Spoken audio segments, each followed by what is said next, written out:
Assalamualaikum, apa kabar? Semoga semuanya dalam keadaan sehat ya. Alhamdulillah, untuk kesempatan kali ini saya akan memberikan materi PPKN untuk kelas 12 dengan saya Viniatus Solihah. Untuk kali ini yang akan kita bahas mengenai unit 1 dari modul 14 tentang ikatan yang utuh. Apa saja? Yakni apa saja unsur dari pembentuk negara. Jadi negara itu terbentuk jika adanya wilayah, adanya rakyat, adanya pemerintah, dan juga adanya pengakuan dari negara lain.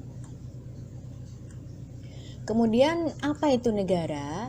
Jadi negara ada beberapa pengertian ya. Yang pertama mungkin bisa kita jabarkan, negara adalah suatu organisasi dalam suatu wilayah yang memiliki kekuasaan tertinggi, kemudian ditaati oleh rakyatnya.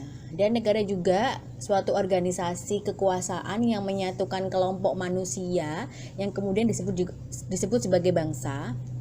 Kemudian negara juga memiliki kekuasaan yang memaksa dalam mengatur individu atau kelompok masyarakat supaya tujuan negara tercapai. Dan tujuan negara tersebut adalah untuk menciptakan kesejahteraan dan kebahagiaan rakyatnya. Kemudian apa itu bangsa ya? Pastikan ada yang bertanya, negara sama bangsa sama atau beda ya? Jadi kalau bangsa ini adalah sekelompok manusia atau masyarakat yang mempunyai kesamaan asal keturunan, adat, bahasa, sejarah, wilayah yang mempunyai kepentingan yang sama dan tunduk kepada kedaulatan negara. Kemudian apakah kita bangga menjadi warga negara Indonesia? Pastinya ya, karena Indonesia ini memiliki wilayah yang sangat luas dengan ribuan pulau dan memiliki keragaman suku bangsa, bahasa, budaya, adat istiadat, agama dan kepercayaan. Tapi keberagaman itu tidak menjadikan Indonesia ini terpecah belah, tapi justru membentuk satu kesatuan yang utuh atau yang kita kenal dengan Bhinneka Tunggal Ika. Kemudian apakah kalian mengetahui ada berapa bentuk negara? Berdasarkan dari segi susunannya, bentuk negara dikelompokkan menjadi dua, yakni negara yang bersusun tunggal dan negara yang bersusun jamak. Negara yang bersusun tunggal disebut dengan negara kesatuan, dan negara yang bersusun banyak atau jamak ini disebut dengan negara federasi. Jadi dalam sebuah negara ini terdapat negara-negara bagian. Apa saja ciri-ciri dari negara kesatuan itu?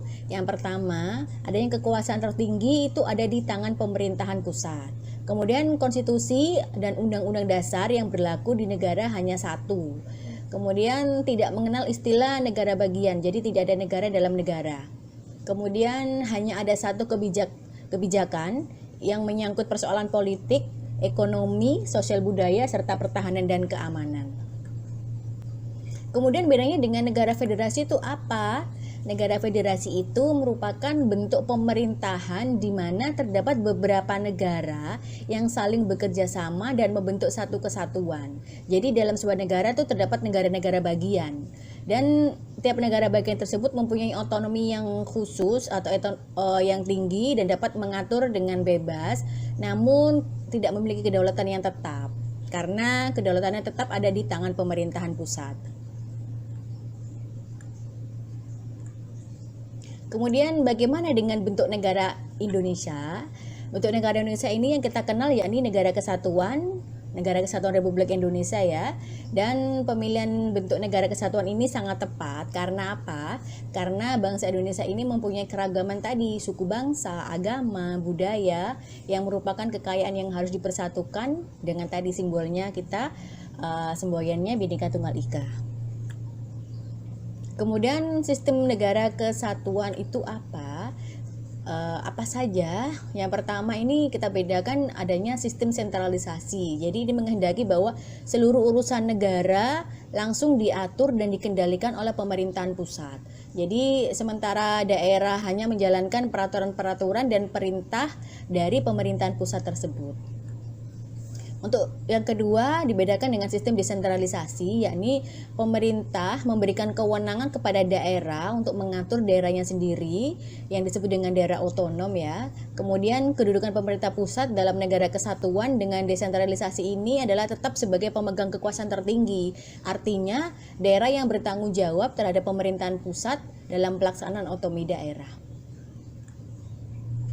Kemudian kewenangan yang tidak diberikan kepada pemerintahan daerah ini seperti urusan pemerintahan politik luar negeri, pertahanan, keamanan, justisi, kemudian moneter dan fiskal nasional, kemudian masalah agama. Kemudian bagaimana dengan karakteristik NKRI, Negara Kesatuan Republik Indonesia? Untuk memahami karakteristik Negara Kesatuan Republik Indonesia, tentu saja kita tidak bisa lepas ya dari sejarah perjuangan bangsa. Yang pertama melalui Kongres Sumpah Pemuda tanggal 28 Oktober tahun 1928 dengan komitmen bahwa berbangsa satu, bertanah air satu, dan berbahasa satu yakni Indonesia, yang merupakan salah satu tonggak awal kesadaran kebangsaan. Kemudian yang kedua, adanya proklamasi kemerdekaan Indonesia ini sudah mengokohkan berdirinya negara Indonesia sebagai negara yang merdeka dan berdaulat. Sehingga bisa kita simpulkan bahwa karakteristik NKRI ini yakni negara kepulauan yang bercirikan Nusantara.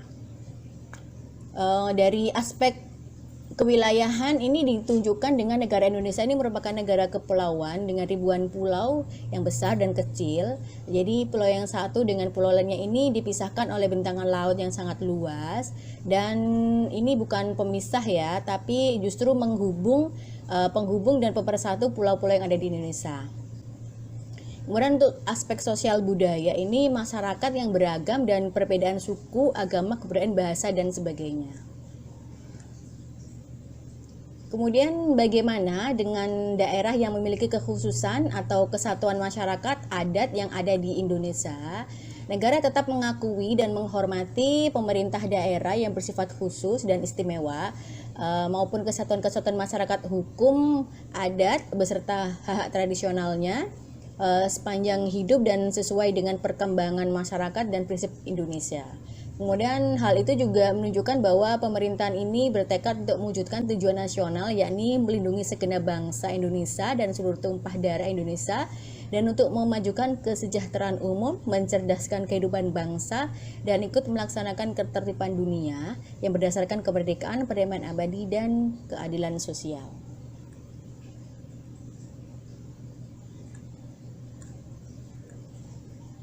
Kemudian bagaimana upaya kita untuk memperkuat persatuan dan kesatuan?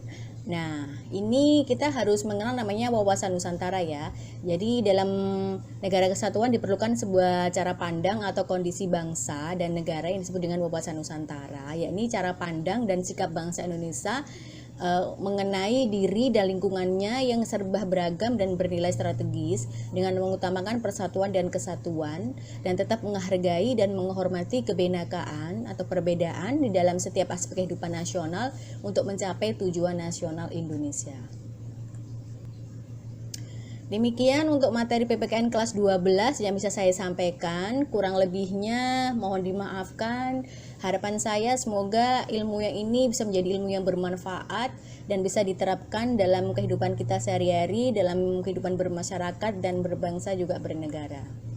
Pesan saya, mari menjadi warga negara Indonesia yang berbudi dan juga mencintai Negara Kesatuan Republik Indonesia ini, serta menjaga persatuan dan kesatuan dengan saling toleransi, menghormati perbedaan-perbedaan yang ada di sekitar kita.